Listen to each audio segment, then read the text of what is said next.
Hola, ¿cómo están? Espero que bien. Un saludo para todos los estudiantes de la Academia RedMed.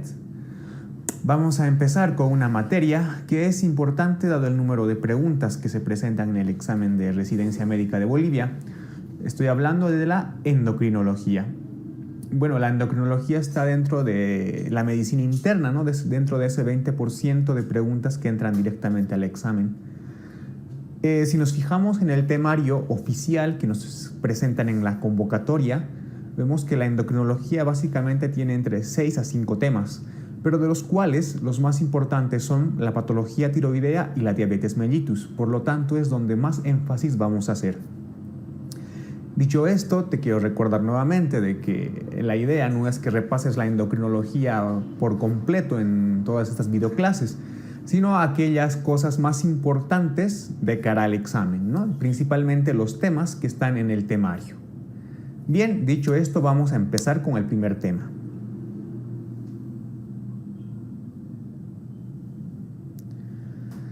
El primer tema trata de la fisiología y la bioquímica de las hormonas, es decir, del sistema endocrino en sí. Tanto la anatomía como parte de la fisiología, pues te sugiero que vayas al texto de ciencias básicas, ¿no? En la parte de anatomía, para que veas con más detalle la ubicación de alguna de estas glándulas. Principalmente el sistema endocrino está formado por glándulas, ¿no? Que están en distintas partes de nuestro organismo. Yo voy a empezar con una imagen que tienes aquí, ¿no? En la cual ves una estructura más o menos molecular de dos tipos. Una estructura proteica por un lado y la otra una estructura derivada del colesterol. Bueno, estas estructuras o moléculas, como quieras llamarla, son las denominadas hormonas. Entonces, una hormona es una sustancia química que se sintetiza dentro de tu propio organismo, es decir, dentro de las células especializadas de nuestro organismo, ¿no? Y que interactuando con distintos receptores, ¿no? Tienen distintas acciones en las diferentes células de nuestro organismo.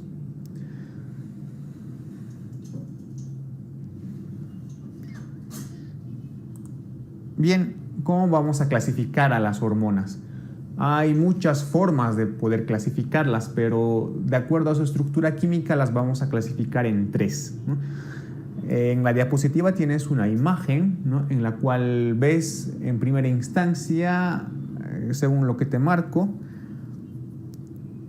es una imagen que representa un péptido, ¿no? Un péptido que es la unión de aminoácidos, ¿no? En la segunda imagen te muestro un aminoácido, en específico esta es la famosa tirosina, ¿no?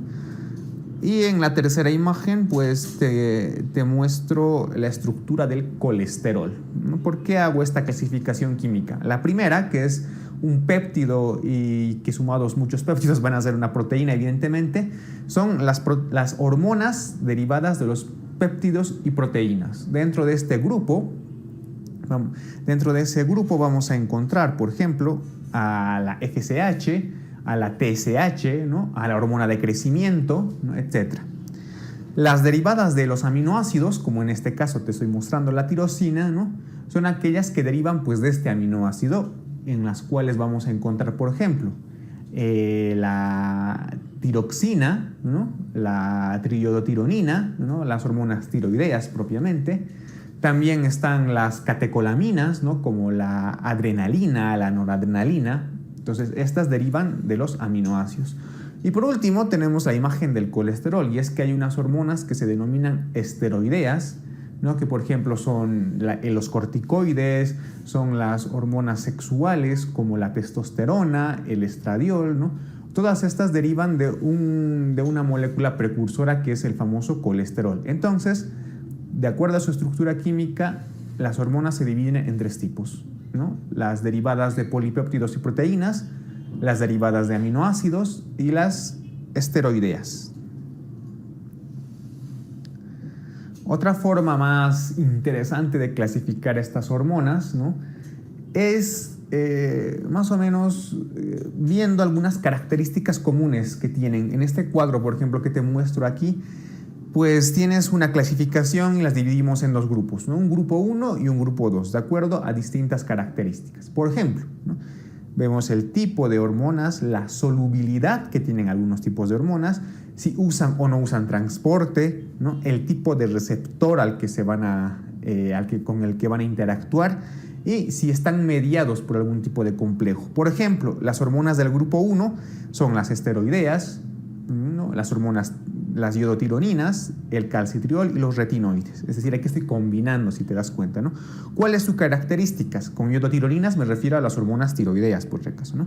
La solubilidad, por ejemplo, de las hormonas tiroideas, como de las iodotironinas y del calcitriol, son liposolubles, ¿no?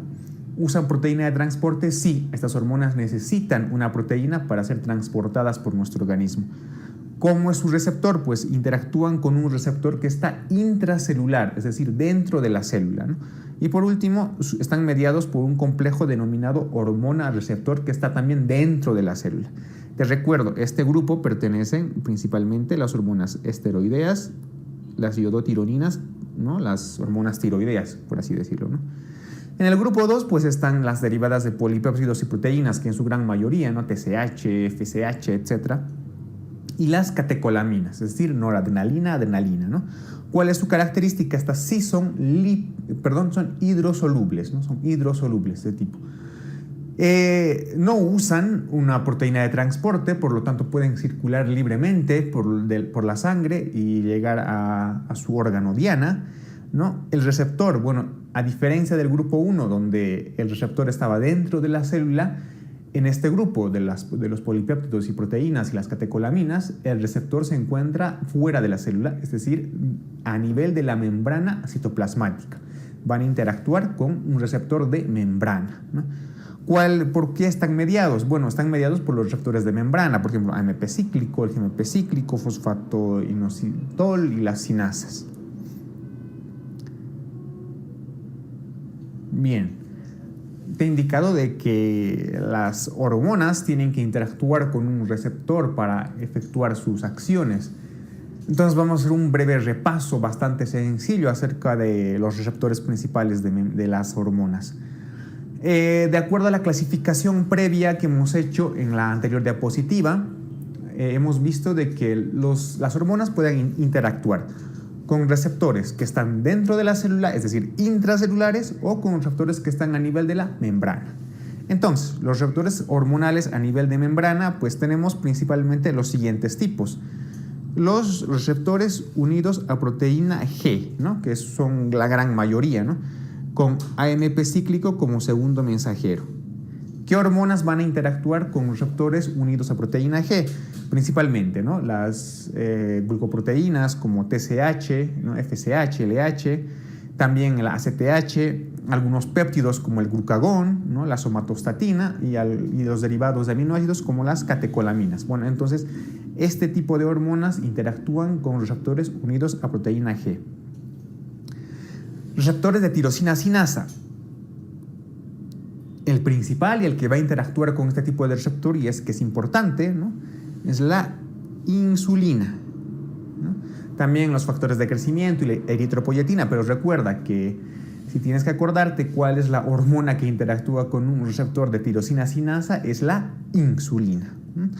Hay otros tipos de receptores como las citocinas en los cuales interactúa, por ejemplo, la prolactina, los receptores unidos a GMP cíclico con el óxido nítrico, por ejemplo, o el factor auricular natriurético. Bien, esos son los receptores de membrana, ¿no? Que están en la membrana citoplasmática. Tenemos dentro de la célula receptores intracelulares, ¿no? Y dentro de la célula podemos encontrar receptores que están en el citosol y receptores que están en el núcleo de la célula. Los que están en el citosol interactúan con las hormonas esteroideas, es decir, los corticoides, los andrógenos, los estrógenos y la progesterona, ¿no? Y los que están en el núcleo de la célula interactúan con las hormonas tiroideas, ¿no? Entonces, dentro de los receptores intracelulares tenemos citosólicos y nucleares. Los citosólicos interactúan con las hormonas esteroideas y los nucleares interactúan con las hormonas tiroideas. Bien, en este tema vamos a hacer una breve descripción de algunas hormonas importantes.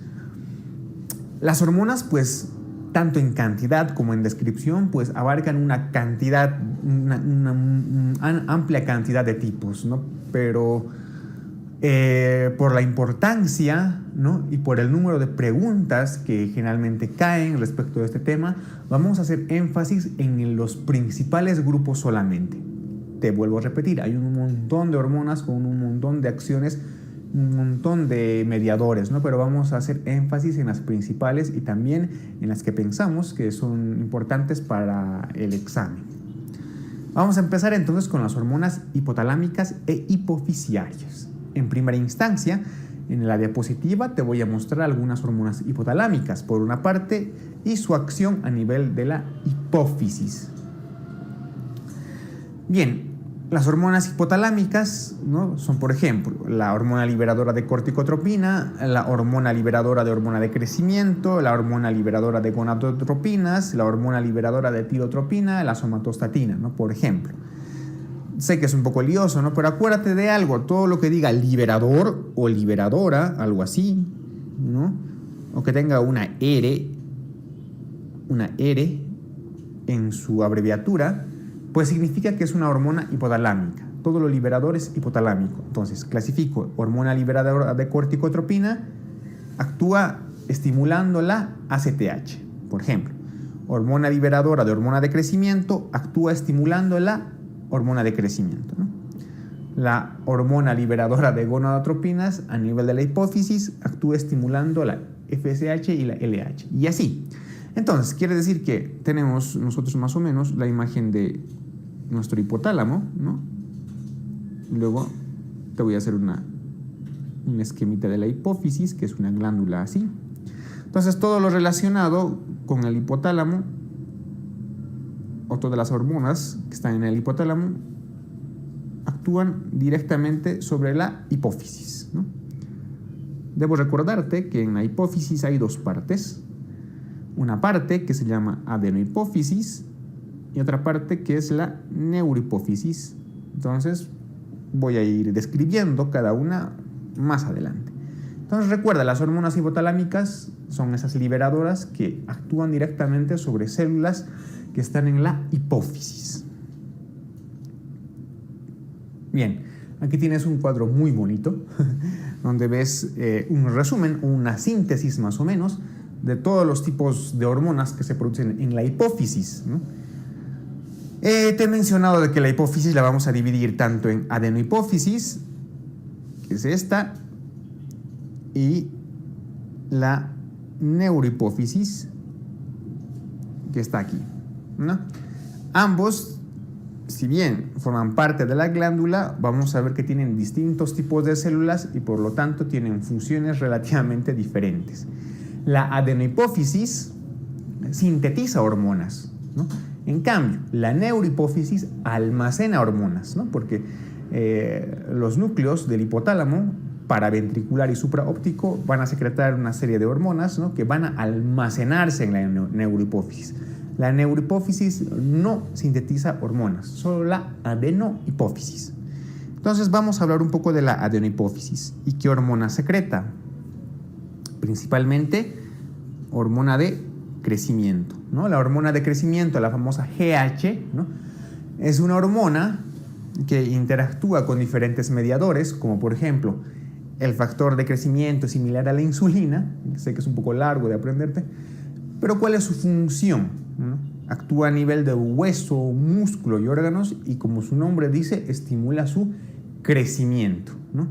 También va a estimular la síntesis de proteínas, estimula la síntesis de proteínas. Pero ¿qué ocurre con el azúcar?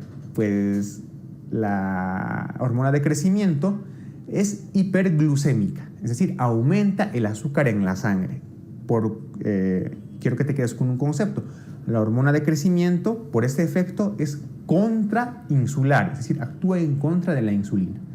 Pero básicamente la función principal es actúa sobre el crecimiento de los órganos, ¿no? De músculos, huesos sobre todo, ¿no? Y aumenta la síntesis de proteínas. Tenemos otra hormona que se sintetiza en la adenohipófisis, la prolactina. Esta hormona que ha sido preguntada hace una convocatoria pasada, ¿no? La prolactina tiene la función, actúa sobre la glándula mamaria, como ves en la imagen, ¿no? ¿Y qué es lo que hace? Pues en principio inicia, ¿no? Sintetiza y mantiene la lactancia, es decir, sintetiza leche, ¿no? Estimula las glándulas mamarias y dentro de ellas pues la producción de leche. Entonces la prolactina está en relación con la producción de leche, con la lactancia. Tenemos a las gonadotropinas, la FSH y la LH, ¿no? Ambos actúan a nivel de las gónadas, es decir, en los varones en los testículos y en las mujeres en los ovarios. Tenemos a la ACTH que va a actuar sobre la corteza suprarrenal y en la corteza suprarrenal pues va a estimular la formación de hormonas como los glucocorticoides, por ejemplo. Tenemos la TSH, ¿no? Que actúa sobre la glándula tiroides y de esta manera se estimulan la formación de hormonas tiroideas. Entonces esos son los tipos o las principales hormonas que se sintetizan en la adenohipófisis. Si hablamos un poco de la neurohipófisis, te he indicado de que la neurohipófisis solo actúa como una bolsa de almacenamiento, ¿no? Entonces tenemos dos tipos, la oxitocina, que se sintetiza en el núcleo paraventricular del hipotálamo, pero que se almacena en la neurohipófisis, ¿no? Y que actúa a nivel del útero principalmente, ¿no? Contrayendo el útero, produce contracciones uterinas y también a nivel de la glándula mamaria, es decir, produce la contracción de la glándula para la eyección de leche. Otra hormona que se almacena en la neurohipófisis es la ADH o vasopresina. Esta hormona se sintetiza en el núcleo supraóptico del hipotálamo. ¿Y cuál es su función? Actúa a nivel de los riñones, ¿no? Sobre todo en el túbulo colector, ¿no? ¿Y qué es la ADH? Antidiurética, es decir, que vuelve impermeable al agua. Es decir, aumenta la reabsorción de agua a nivel del riñón, ¿no? En el túbulo colector. Y bien, esos son los tipos principales de hormonas que están a nivel de la hipófisis. Recuerda, la neurohipófisis no sintetiza, solamente almacena. La adenohipófisis sí sintetiza. Bien, vamos a hablar un poco de las hormonas tiroideas, ¿no? Las hormonas tiroideas, como ves en la imagen, son de dos tipos. Tenemos la T3 y la T4. La más activa, evidentemente, es la T3. ¿Por qué es la más activa? Porque es la que tiene mayor potencia fisiológica sobre el organismo. Es evidente porque se dice T3, porque tiene 3 moléculas de yodo en su estructura química. La T4, por obvias razones, también tiene 4 moléculas de yodo en su estructura, ¿no? Entonces, estas hormonas tiroideas son derivadas de ¿qué? Habíamos dicho de los aminoácidos, son derivados básicamente de la tirosina. Bien, ¿cuál es la síntesis de las hormonas tiroideas o cómo se realiza? Pues es un proceso bastante complejo. Aquí en la imagen ves una imagen que, bueno, te puede marear un poco la cabeza, ¿no? Pero yo creo que te quedes con lo siguiente, ¿no? Con lo que está en los cuadrados ahí enfatizado. ¿Qué hace? Primero, la tiroides concentra el yodo, entonces va a haber una concentración del yodo. La segunda acción que va a ocurrir dentro de las células tiroideas es la oxidación de este yodo, ¿no? Este yodo ha entrado en la célula, ¿no? Y por una enzima que se llama la tiroperoxidasa se va a oxidar y va a formar yoduro, ¿no? Este yoduro pues se va a unir a la tiroglobulina. En la tercera fase, ¿qué es lo que ocurre? La tiroglobulina y el yoduro oxidado hacen una reacción, ¿no? Entonces forman 2 moléculas, una molécula de monoyodotironina, es decir, que tiene solo un yodo, y la otra de diyodotironina, ¿no? Esa es la tercera acción. Y por último tenemos el acoplamiento. Entonces, una molécula de MIT se va a unir más una molécula de DIT en la tiroglobulina y va a formar la T3, o 2 moléculas de DIT en la tiroglobulina se acoplan y forman la T4, ¿no? Entonces, ¿qué es lo que ha pasado? La tiroides concentra el yodo, ¿no? Y por acción, por una bomba sodio potasio ATPasa que necesita energía, mete al yodo dentro de la célula, El yodo se oxida por una enzima, la peroxidasa, y forma yoduro. El yoduro, ¿no? En la tiroglobulina hace reacción para formar MIT o DIT. Y por último, un acoplamiento, ¿no? Dentro de la tiroglobulina, dos moléculas de DIT forman una T4 y una molécula de MIT más DIT, una T3. Este acoplamiento pues ocurre dentro del coloide de la célula, ¿no? Entonces, una vez que ocurre esta formación, pues por pinocitosis, estas hormonas entran otra vez a la célula, ¿no? A través de un endosoma, sufren una proteólisis y se liberan T3, T4, ¿no? Finalmente se produce la secreción y estas hormonas pasan al torrente sanguíneo. ¿Cuáles son las principales acciones de las hormonas tiroideas? Y esto es lo que realmente nos importa, ¿no? De cara al examen, por ejemplo. Estimula en las mitocondrias la síntesis de ATP, es decir, que estimula la producción de energía, ¿no? Como estimula la producción de energía, estimula también el metabolismo basal, por lo tanto, aumenta la temperatura, ¿no? ¿Qué más? A nivel del corazón, por ejemplo, las hormonas tiroideas aumentan la frecuencia cardíaca. Pues también son importantes para el crecimiento, ¿no? Por ejemplo, son moduladores del proceso de desarrollo y la expresión génica, la división, diferenciación y maduración celular, es decir, también actúan en el desarrollo de nuestro organismo. Y por último, a nivel metabólico, ¿qué es lo que ocurre? Aumenta la síntesis de proteínas, estimula la lipólisis, es decir, la degradación de los ácidos grasos, y también estimula la glucólisis, es decir, la degradación de la glucosa. Entonces está más en relación con dos cosas, ¿no? El metabolismo y la producción de energía aumentan el metabolismo y la producción de energía, aumentan la frecuencia cardíaca y también están relacionadas con el desarrollo, ¿no? Diferenciación, maduración de las células. Y a nivel metabólico, pues aumenta la síntesis de proteínas, estimula la lipólisis y estimula la glucólisis. Ahora vamos a hablar acerca de las hormonas suprarrenales. Bueno, la glándula suprarrenal, como ves en la imagen, está ubicada encima ¿de dónde? De los riñones, ¿no? Esa es su ubicación anatómica, encima de los riñones, por eso suprarrenales, ¿no? Pues histológicamente se ha dividido en tres partes, ¿no? Una zona glomerular, una zona fascicular y una zona reticular. Esa es la corteza de la glándula suprarrenal. Pero por dentro tenemos otra parte que se llama la médula, ¿no? Es la corteza y la médula. La corteza se divide en zona glomerular, zona fascicular y zona reticular. ¿Por qué es importante esto? Porque en la imagen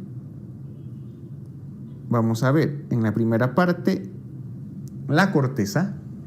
La zona glomerular va a secretar mineralocorticoides, es decir, aldosterona. Recuerda, la zona glomerular sintetiza mineralocorticoides, aldosterona. La zona fascicular y reticular van a sintetizar glucocorticoides y hormonas sexuales como la dihidroepiandrosterona, ¿no? Entonces, la corteza en tres capas. La glomerular sintetiza aldosterona. La fascicular y reticular sintetizan corticoides y hormonas sexuales como la dihidroepiandrosterona. Y la médula, ¿no? Que no la vamos a estudiar hoy debido a que pues, se ve en otras materias, pues es la médula. La médula de las hormonas suprarrenales sintetizan catecolaminas como adrenalina y noradrenalina. Bien, a nosotros nos interesa básicamente la corteza de la glándula suprarrenal, ¿no? Que es donde se sintetizan los esteroides suprarrenales, ¿no? La síntesis de las hormonas suprarrenales es un proceso complejo, como ves en la imagen, ¿no? Pero todas derivan del colesterol, por eso se llaman esteroides suprarrenales. Es un proceso muy complejo, o sea, muchas enzimas, muchas reacciones y demás. Pero quédate que los principales esteroides suprarrenales son la aldosterona, donde se sintetizaba zona glomerular, el cortisol, ¿no? Y las hormonas sexuales como la dihidroepiandrosterona. Estas dos, cortisol y la DHEA, se sintetizan en la zona fascículo reticular. Bien, vamos a hablar un poco del cortisol, ¿no? Debido a la importancia que se le da en el examen, ¿no?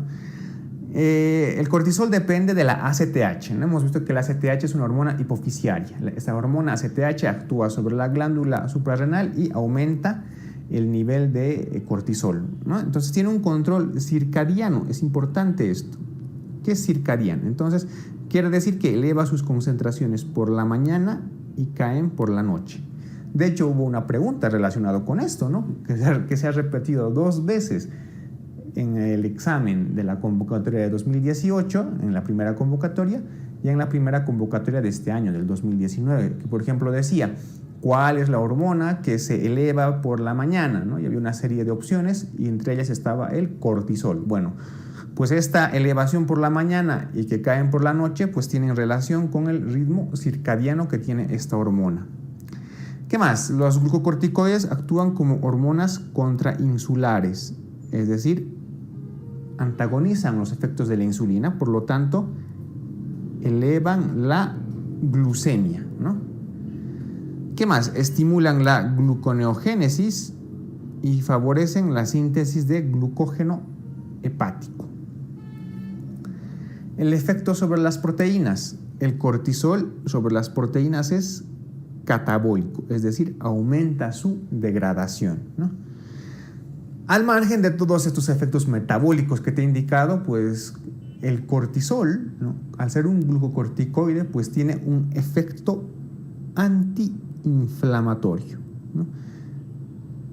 Y también inhiben la producción de algunos anticuerpos, pero tiene una acción antiinflamatoria, ¿no? Esas son las acciones básicas del cortisol. Y recuerda que tiene un control, un ritmo circadiano. Se eleva por la mañana y cae por la noche. La aldosterona. Bueno, la aldosterona la vas a ver un poco también en nefrología y también un poco en el repaso de farmacología. Pues básicamente la aldosterona actúa como un regulador del volumen del líquido extracelular y controla el metabolismo del potasio. Actúa sobre parte final del túbulo distal, ¿no? ¿Y qué es lo que hace? Pues la aldosterona aumenta la reabsorción de sodio, ¿no? Y aumenta la eliminación de potasio, ¿no? ¿Qué más? Como te he indicado, aumenta la reabsorción de sodio y aumenta la eliminación de potasio, ¿no? Los mecanismos de control de la aldosterona no es por la ACTH, a diferencia de cortisol. La aldosterona está regulada por un sistema que se llama renina-angiotensina-aldosterona. Hormonas del páncreas. Bien, el páncreas tiene una parte exócrina y una parte endócrina. La parte exócrina se sintetiza una serie de enzimas, ¿no? Que ayudan al metabolismo o la degradación de los macronutrientes como proteínas, lípidos, por ejemplo. Y la parte endocrina es la que sintetiza hormonas. Aquí en la imagen, en el círculo que estoy haciendo, te estoy dibujando un islote pancreático, el famoso islote de Langerhans, ¿no?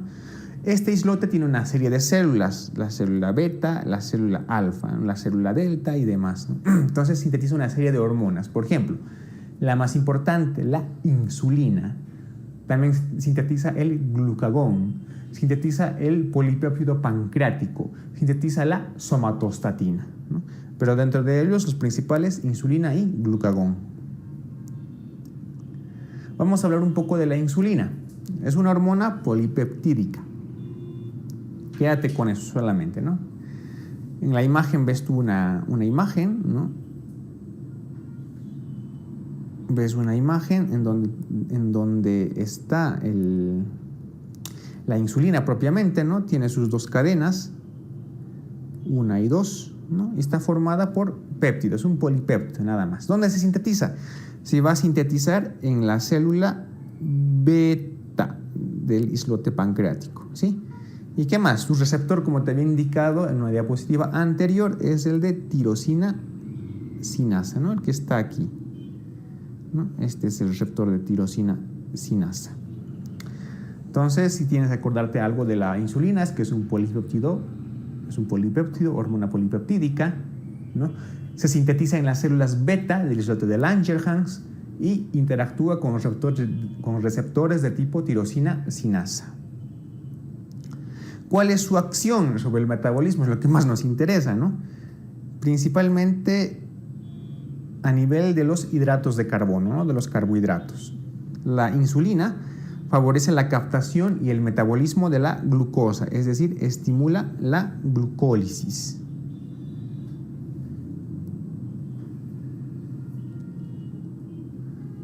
La insulina favorece o estimula la glucólisis, por tanto, estimula el consumo de la glucosa, ¿no?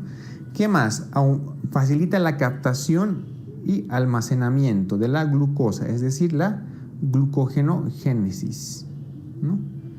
Y por último, inhibe la gluconeogénesis. Esta hormona me va a inhibir la gluconeogénesis. Entonces, a nivel de los carbohidratos, estimula la glucólisis, ¿no? Aumenta el uso de la glucosa por las células, facilita la captación de la glucosa para su almacenamiento en el hígado en forma de glucógeno y también inhibe, ¿no? La gluconeogénesis, es decir, la formación de glucosa nueva por el hígado. ¿Qué es lo que va a ocurrir a nivel de los lípidos y las proteínas? Pues la insulina tiene los siguientes efectos. A nivel de los lípidos, favorece la síntesis y depósito de lípidos, ¿no?